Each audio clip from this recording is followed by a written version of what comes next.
Varicose veins కి సరైన చికిత్స కోసం సంప్రదించండి ఎవిస్ హాస్పిటల్. నమస్తే అండి. నమస్తే జయ. రమగారు, మనము మృశ్యకటికం అని ఒకటి సిరీస్ చెప్పుకున్నాం. అలాంటిది ఏమన్నా ఉన్నాయండి? సిరీస్ కాదు, సింగిల్ నాటకం చెప్తాం. ఇది ఒక సంస్కృత నాటకమే. సంస్కృత నాటకం, తెలుగు పేరు మాత్రం తారుమారు.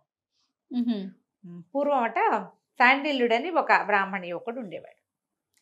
కడు నిరుపేద పాపం, భోజనం గడిచేది కాదు. వాడికి మహాభోజనాసక్తి. తన వేరే విద్య పెద్దగా చదువుకోవడానికి బద్ధకం, ఏదో అలా ఉండేవాడు. అయితే ఎక్కడ భోజనం గడవటం, భుక్తి గడవటం అతను చేసే పనులతోటి. పెద్ద సంసార తాపత్రయం ఏం లేదు. వాళ్ళ అన్నయ్యలు వదినలు వాళ్ళ తంటాలు వాళ్ళు పడేవాళ్ళు. వీడు ఒకడే, పెళ్ళిగిళ్ళి ఏంలే. సరే ఏం చేశాడు, మనం కొన్న బౌద్ధ భిక్షు అయిపోతే బౌద్ధ భిక్షుని వారు వీరు పిలిచి భోజనం పెడతారు, భోజనం గడిచిపోతుందని బౌద్ధ భిక్షువు అయ్యాడు. కొంతకాలం బౌద్ధ భిక్షువుగా ఉన్నాడు. అప్పుడు ఎప్పుడో ఓసారి అమావాస్యకి పుణ్యానికి ఎవరైనా భోజనాన్ని పిలిచేవాళ్ళు, మిగిలిన రోజున అడుక్కోవాలి. ఏదొస్తే అది తినాలి. 3 ఏళ్ల మించి వెళ్ళకూడదు, 2వ పూట తినకూడదు. ఇవన్నీ ఎవడు పడతాడు, అసలే ఆకలిస్తుంటే. అందుకని మానేశాడు. బౌద్ధ భిక్షువు తర్వాత ఒక సాధువు దగ్గర చేరాడు. సాధువు దగ్గర శిష్యుడిగా ఉన్నాడు. సరే, సన్యాసం లాంటిది సాధువేషంలో ఉండేవాడు. సరే, ఎంతసేపు భిక్ష గురించే మాట్లాడేవాడు. ఆ సాధువు చదువుకోరా నాయన అంటే వినేవాడు కాదు. ఒకనాడు ఏమైంది, సాధువు గారు చాలా చాలా సజ్జనుడు. ఆయన ఆ సాధువు జ్ఞాని, మహాయోగి, సింపుల్గా ఉండేవాడు. ఆయన ఈ మన శాండిల్యుడు ఇద్దరు బయలుదేరారు. ఎక్కడికో వెళ్తుంటే భోజనం చూడాలంటే ముందు భోజనం ఆకలిస్తోందండి అంటే, ఈయన ఎంతసేపు భిక్ష గురించి మాట్లాడుతుంటే విసుగు పుట్టింది ఆయన.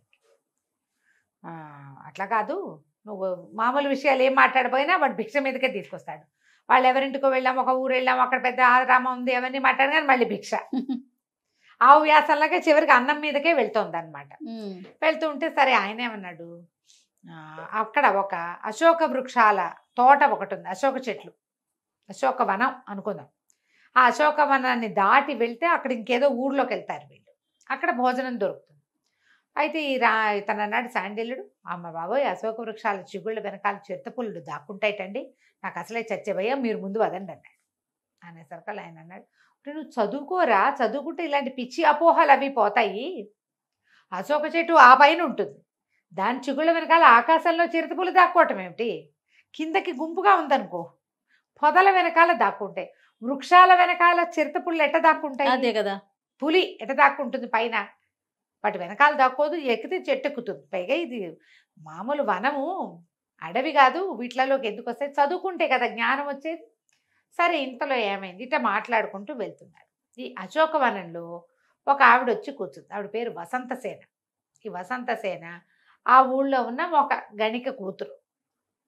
ఈ అమ్మాయి ఒక పరభృతిక అని ఒకటి, తర్వాత మధురిక అని ఇద్దరు స్నేహితురాళ్ళతోటి కలిసి ఈ అశోకవనానికి వచ్చింది. ఈవిడికి రామిలకుడని ఒక ఫ్రెండ్ ఉన్నాడు. లోపలికి వచ్చాక ఏం చేసి, పేర్లు బాగున్నాయండి. ఈ మధురికని, నువ్వు పోయి అది తీసుకురా, నువ్వు రామిలకుడిని పిలుచుకురా, మేమిద్దరం లోపల ఉంటాము అని చెప్పింది. అశోకవనం లోపలికి నడిచి వెళ్తూ ఒక చెట్టు కింద కూర్చుని హాహాహా అని చక్కగా పాట పాడుతుంటే ఆ పాట ఇవి ముందు నడుస్తున్నారుగా సాధువు గారు శాండిల్యుడు, వీళ్ళిద్దరికీ వినపడేది. ఆ పాట ఎంజాయ్ చేయడం మొదలుపెట్టాడు అతను. ఎంత బాగుంది పాట, ఈ పాట పాడే అమ్మాయి ఎంత బాగుంటుందో, ఇవి ఆలోచించుకుంటున్నారు. ఆలోచిస్తుంటే ఏమైంది, ముందుకెళ్ళి గురువుగారు ఈ పాట వినండి, ఎంతో బాగుందంటే, ఏముంది ఆ పాటలో, సంసారం వదిలిపెట్టుకున్నాం, మనకి ఇట్టవన్నీ ఉండకూడదన్నాడు. ఈ లోపల ఈ అమ్మాయి పాట సంగీతం అని సంగీతం వినపడుతున్న వైపుకి దారి తీసాడు శాండిల్యుడు. దారి తీస్తే ఆ పిల్ల ఎంత అందంగా ఉందో. ఇద్దరు కబుర్లు చెప్పుకుంటున్నారు అమ్మాయిలు ఇద్దరు, హీరోయిన్ వాళ్ళు చెలికెత్తాను. వీడికి ఏమర్థమైంది, ఈ పిల్ల వేశ్యగారి కుమార్తెని, ధనం ఉన్న వాళ్ళకి ఈమె దగ్గర యాక్సెస్ ఉంటుందని. అయ్యో, ఇప్పటిదాకా వాడికి ఆకలిస్తుంది, తిండి మీద ఉందా, సౌందర్యవతిని చూసేసరికల్లా అమ్మాయి మీదకి పోయింది మన. చూడండి, అయ్యో నా దగ్గర డబ్బులు లేవే, ఉంటే ఈ అమ్మాయి దగ్గరికి వెళ్ళగలిగేవాడినే నేను, ఇట్లా రకరకాల ఊహాపోహాలు చేస్తున్నాడు. ఇంతలో ఏమైంది, ఏవో పువ్వులు కనపడ్డాయి. ఆ పువ్వులు కోద్దామనుకున్నారు అమ్మాయిలు ఇద్దరు. ఈ పిల్ల ఎగిరి కోయబోతోంది. ఇంతలో ఏమైందట, ఈ వసంతసేనకి జీవితకాలం అయిపోయింది. ఒక యమభట్టుడు ఒకడు వచ్చి అక్కడ చెట్టు పక్కన నిలబడి ఉన్నాడు. అయ్యో. ఈ పిల్ల ఆయుష్ తీరంగానే తీసుకుపోవటానికి, ఆయుష్ తీరటానికి అమ్మాయి ఏదో ఒకటి చెయ్యాలి క్రియ. పువ్వులు కోయటం కోసం ఒక చెట్టు పక్కన నిలబడి ఎగిరి కోస్తుంటే చెట్టు పక్కగా ఒక చిట్టి పుట్టదు. ఈ యమభట్టుడు ఇమీడియట్గా సర్పంగా మారి ఆ పుట్ట మీదకి కాలేసి ఎగరబోతున్న అమ్మాయిని కాటేశాడు. కాటేయంగానే అమ్మాయి కేకలు పెట్టి పడిపోయింది. పాము కరిచింది, చూశారు. ఇది ఇంకా చచ్చిపోలే, పడిపోయింది కేకలు పెడుతూ. పడిపోయేసరికి ఈ పరభృతికి అయ్యో అయ్యో ఏమైందమ్మా ఏమైందమ్మా అంది. చూస్తే పాము కాటు కనపడుతోంది. అక్కడి నుంచి ఆ పిల్ల ఏడవటం మొదలుపెట్టి, అయ్యో వీడు కంగారు పడిపోయాడు, అయ్యో అయ్యో పాము గరిచిందండి, అమ్మాయి చచ్చిపోయేలాగా ఉందండి అంటే గురుగారు అన్నాడు, ఏముందిరా కాలం తీరిపోయింది, కర్మలు నశించినాయి అనమాట ఈ జన్మలో, అందుకని పోయిందంటే వీడికి ఒళ్ళు మండిపోయింది. గురుగారు ఎంత దుర్మార్గుడు, పిల్ల చూస్తే ముట్టుకుంటే మాసిపోయేలాగా ఉంది, అంత చక్కగా సంగీతం పాడింది, అది చచ్చిపోతుంటే కర్మంటాడా, అయ్యో అనద్దు. అదే కదా. పరిగెత్తుకుంటూ అక్కడికి వెళ్ళాడు. వెళ్ళేసరికల్లా దగ్గరికి వెళ్తే ఈ అమ్మాయి వస్తే మా అమ్మకి నా నమస్కారాలు చెప్పు, రామిలకుడికి చెప్పు, నేను నా పంచప్రాణాలు వాడేనని అని కాస్త ప్రాణం వదిలేసింది. చచ్చిపోయేసరికి దగ్గరికి వెళ్ళేసరికి అప్పటిదాకా పాడుతూ చేతులు చాపుతూ మహాసౌందర్యవతిగా కనపడ్డ అమ్మాయి అట్లా నిశ్చేష్టగా చచ్చి పడుండేసరికల్లా ఈ శాండిల్ ఓ అని పెద్ద పెట్టును ఏడ్చి కూర్చున్నాడు దాని దగ్గర. దుఃఖం వస్తుంది చూడు ఎవరైనా చనిపోయేసరికి. ఈ పరభృతికి నిర్ఘాంతపోయింది, వీడెవడో మహానుభావుడు వచ్చేస్తున్నాడు, ఎందుకు ఏడుస్తున్నాడో అర్థం కాలే. కానీ తర్వాత ఏమనిపించింది, ఈయన సాధు వేషంలో ఉన్నాడు, ఎంత దయాద్ర హృదయుడు, అదే కదా. పరాయి పిల్ల ఎవరితో చనిపోతే అది కూడా గణిక పాపం, చచ్చిపోతే ఏడుస్తున్నాడని, అయ్యా శవం చూస్తూ ఉండండి, మళ్ళీ వాళ్ళ అమ్మని పిలుచుకొస్తాను అన్నది. అనేసరికి వీడు దాని దగ్గర కూర్చుని అమ్మాయిని తన దగ్గరికి శవాన్ని దగ్గర తీసుకుని ఏడవటం మొదలుపెట్టాడు. అయ్యో పిల్ల బతికుండగా ముట్టుకోలేకపోయానే, చచ్చిపోయింది దాన్ని ముట్టుకోవాల్సి వచ్చింది, నా జీవితం ఎంత ఇదైపోయిందని వాడు తెగేడు చేస్తున్నాడు ఆ అమ్మాయి కోసం. గురువుగారు కూడా ఆశ్చర్యపోయారు.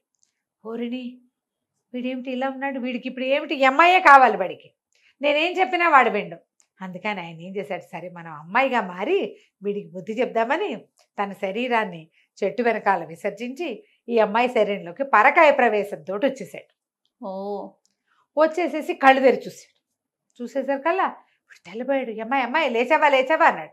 లేచాను, ఇదేమిటి ఇంత మురిగ్గా ఉన్నావు, నువ్వు నన్ను ముట్టుకోబోక కాళ్ళు చేతులు కడుక్కురా, అప్పుడు ముట్టుకుందు కానీ లేచెళ్ళు నువ్వని.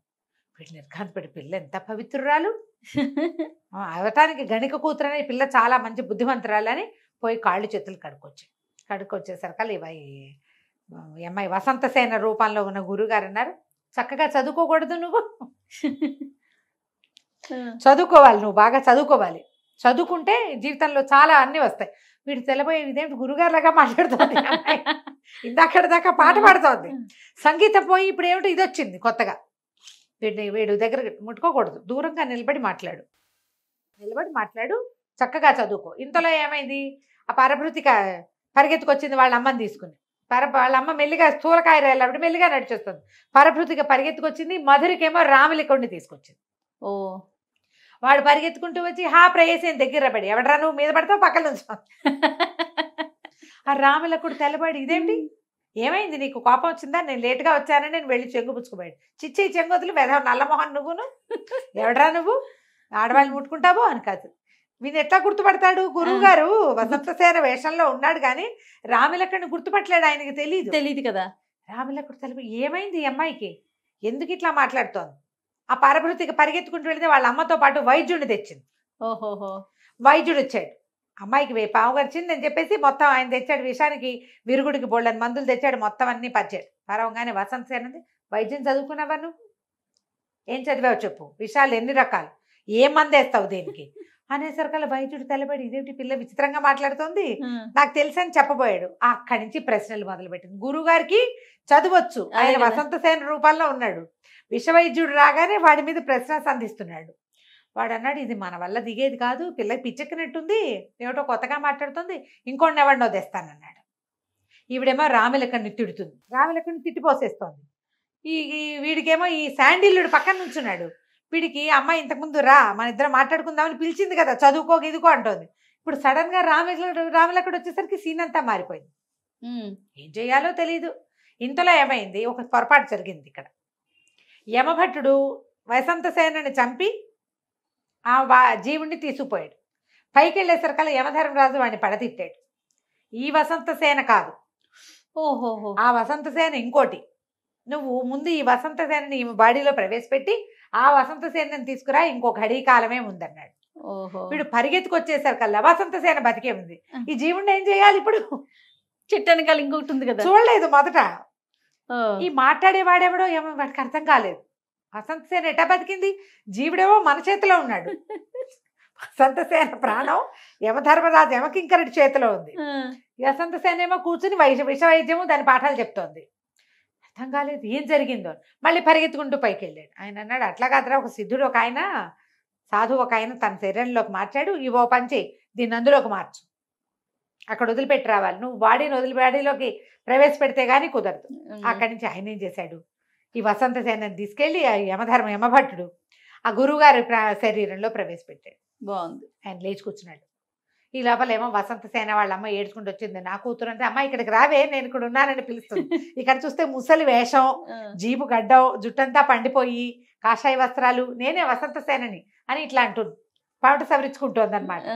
ముసలాయనేమో అమ్మాయిలాగా యాక్ట్ చేస్తున్నాడు, అమ్మాయి ఏమో గడ్డని ఊరుకుంటుంటుంది, నిమిషానికి ఒకసారి లేని గడ్డ అని. అంత గందరగోళం మెంట్లెక్కిపోతుంది. వాళ్ళకి ఏం చేయాలో తెలియటం లేదు. ఆ తండ్రి వచ్చాడు, ఈ తల్లి వచ్చింది. అక్కడి నుంచి రాములకండు కూడా పిలుస్తున్నాడు. ఇద్దరు ఒకళ్ళని చూసుకుంటున్నారు. ఏం చెయ్యాలో తెలియలేదు. ఇప్పుడు ఎలా ఇది ఎందులో కాదు ఇందులోకి వస్తుంది? వీడికి ఒక్క నిమిషం తర్వాత ఏమర్థమైందంటే, వసంతసేన డిట్టో గురువుగారు లాగా యాక్ట్ చేస్తోందని, గురువుగారేమో వసంతసేనలాగా ప్రవర్తిస్తున్నాడని. మాట అది అంత గొంత అలాగే ఉంది, మొగ్గొంతే. అక్కడి నుంచి వీడు అర్థం కాలేదు, అటు ఇటు చూడడం మొదలుపెట్టారు వీళ్ళు. ఈ లోపల ఇంకో వైద్యుడు వచ్చాడు. వైద్యుడు వచ్చి ఆయనకి తెలిసింది, పిల్ల మీద ఏదో ప్రయోగం జరిగింది, ఎవరో గురువుగారు ప్రవేశించాడు అని చెప్పాడు. ప్రయోగంగా జరిగింది గురువుగారు. ఈ లోపల మళ్ళీ యమకింకరుడు ఆ అసలు వసంత సేనని తీసుకెళ్లి ప్రవేశపెట్టి మళ్ళీ కిందకు వచ్చాడు చూడ్డానికి. ఆయనకే చెప్పాడు, బాబు క్షమించండి, ఇది ఏదైనా మీరు మార్చకపోతే ఇదంతా సెట్ అవ్వదండి. మన ఈ లోపల నన్ను పైకి రానివ్వరు, నరక ద్వారం ప్రవేశము ద్వారం మూసేశారు, నాకు సరిగ్గా బాడీలోకి ప్రవేశపెట్టాలి. వాడు ఎందుకు పరిగెత్తుకొచ్చాడు? వసంత సేన శరీరాన్ని కాల్చేస్తారేమో అని పరిగెత్తుకొచ్చాడు. కాల్చకుండా ఇంకొక ఆయన ఎక్కిపోయాడు అందులోకి. మొత్తానికి ఏం చేశారు, ఆయన బతిమలాడితే గురువుగారు వసంత సేన శరీరంలోకి వసంత సేనని పంపించి తన శరీరంలోకి తను వచ్చాడు. వసంత సేన రాములకుడు వాళ్ళిద్దరు పరభృతికని మధురికని వాళ్ళ అమ్మని వెంబడి పెట్టుకుని వాళ్ళ ఇంటికి వెళ్ళారు. శాండిల్యుడేమో భోజనం పెట్టిస్తారండి ఇవాళకైనా, ఈ రోజంతా ఈ కథతోటే ముగిసిపోయిందని గురువుగారితో కలిసి బయలుదేరిపోయాడు. ఒక్క గంటలో ఎంత కథ తారుమారైపోయింది. నాటకం ఎంత బాగుంటుందో. ఈ పడిపోయిన వసంత సేన టైమని లేచి కూర్చోటం, గురువు గారి లాగా యాక్ట్ చేయటం, వచ్చిన వాడిని జనాయించేయటం, కామెడీగా ఉంటుంది, ఎక్సలెంట్ గా ఉంటుంది. నాటకం సంస్కృతం పేరైతే నాకు గుర్తు రావట్లేదు, దాని పేరు పట్టుకుని మళ్ళీ పెడదాం. కామెంట్స్ జనాలు అడుగుతారు కదా సంస్కృత నాటకం ఏంటండి అని, చూద్దాం. పల్లవ మహేంద్ర వర్మ నాటకం అని గుర్తుంది పేరు, తెలుగు పేరు. దీని సంస్కృత నాటకం కూడా నాకు తెలుసు, ఆ పేరు జ్ఞాపకం రావట్లేదు. కథ కంచికి మనం ఇంటికి.